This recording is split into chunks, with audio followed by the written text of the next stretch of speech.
Hello and good afternoon. Welcome to the woodlot for Sweethaven Homestead. Today is the 10th of March and I'm out in the back woodlot for the first time ever tapping maple trees. Kind of excited about that. It's kind of been a childhood dream, I think. And now the Lord's blessed us with an opportunity to have our own woodlot and maple stand that we can tap. You can see here, this is just basically the beginning of our woodlot area.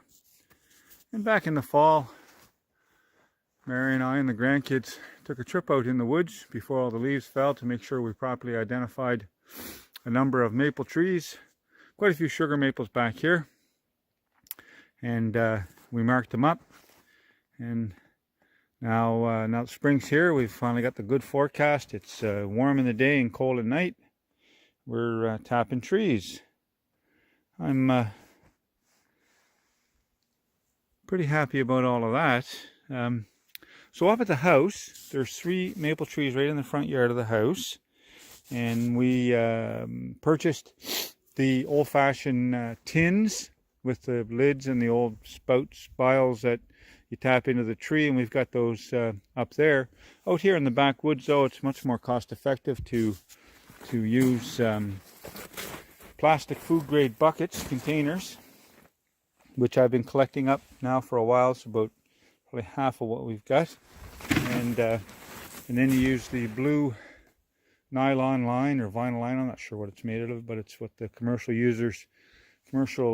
sugar producers use to move the sap through the systems. And with the plastic or vinyl spiles that you tap into the tree, we bought these here in a bag of 100. There's a little maple leaf there. Put the 5/16 inside diameter nylon line on that ribbed piece.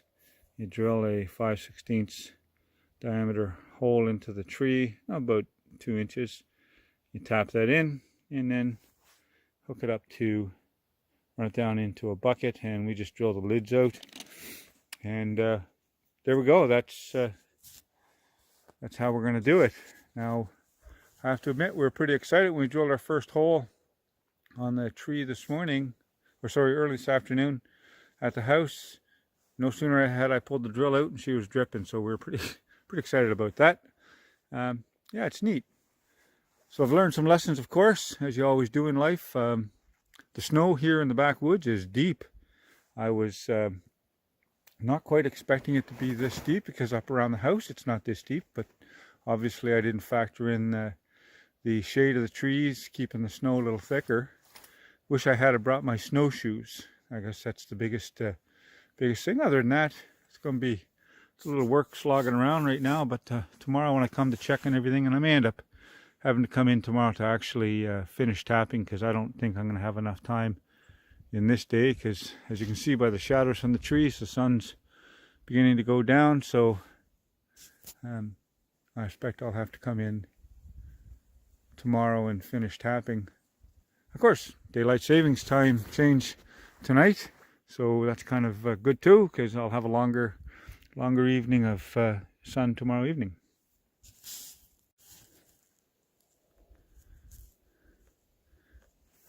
Most of the buckets I've used are white food buckets, and they're a bit hard to see set into the snow, and some of them are actually set quite deep.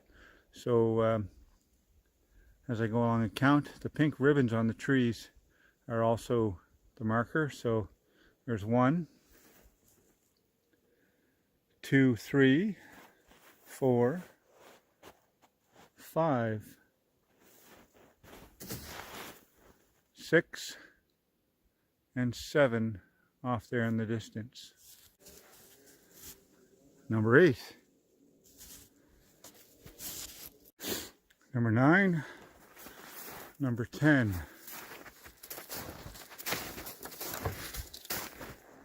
11. Way back there. 12. You can see the pink ribbon just hanging off the tree. 13 beside it to the left. 14 a little further back to the left of that.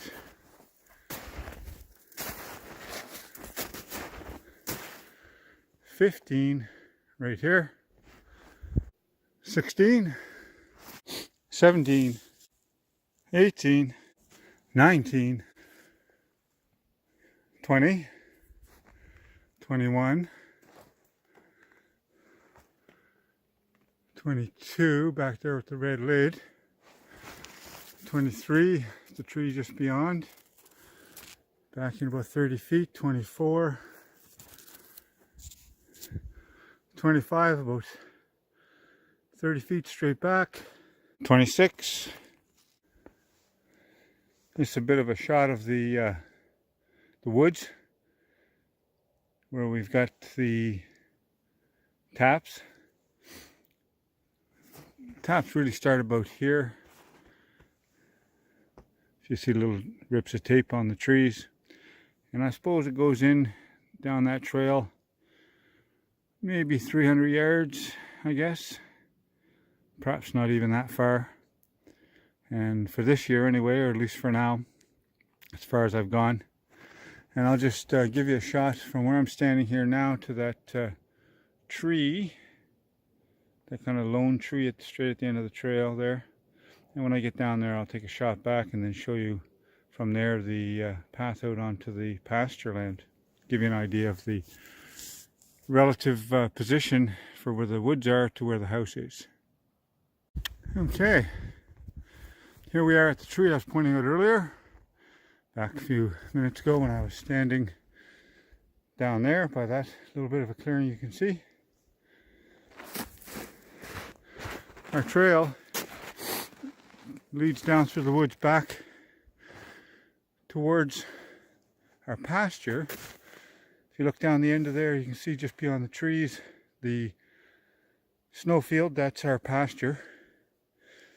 Unfortunately, or fortunately, I guess, a matter of perspective, between the woods and the pasture land is Black Creek. And right now it's frozen solid, so that's good. I can cross back and forth. During most of the year, the water's not very deep right there, and I can cross with a vehicle, the truck or tractor. But come spring, it gets pretty lively. So there's the trail we just came down towards Black Creek. Here's Black Creek. As I mentioned, she's all frozen over right now. It's not that large of a creek most of the time. And then of course out here is the eastern boundary of the pasture for the farm. You can see the bridge on the road, our road up there. And just on the right hand or eastern side of that bridge is the property line. And right now, about the best I could hope for is to come down that property line on foot. I don't think there's really enough room between the creek and the fence for me to get a vehicle down through there if I were to open it up. So we're looking at the option of someday building a bridge over the creek here directly from the pasture land up into the woodland. Make it accessible all year round, easily accessible all year round.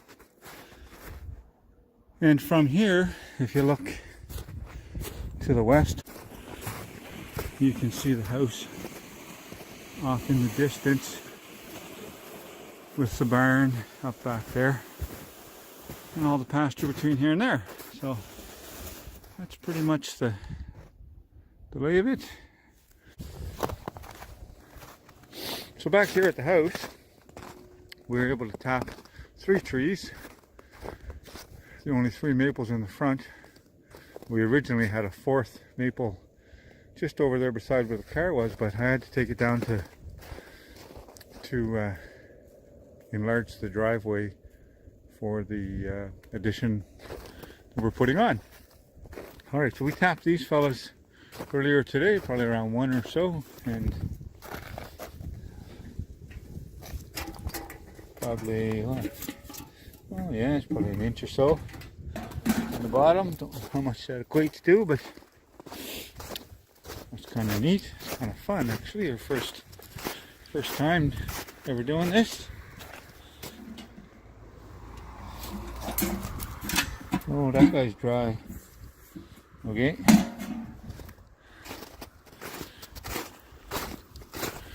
And our final front yard tree.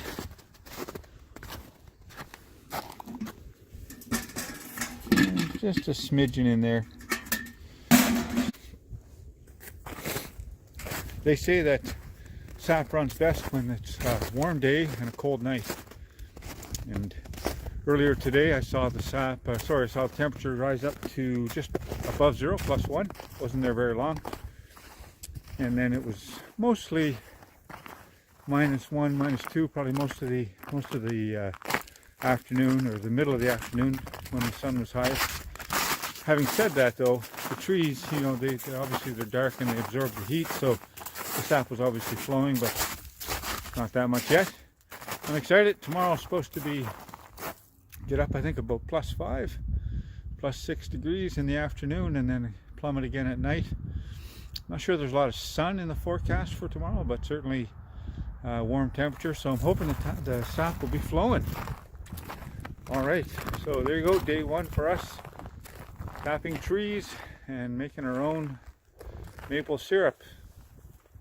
Have a good night.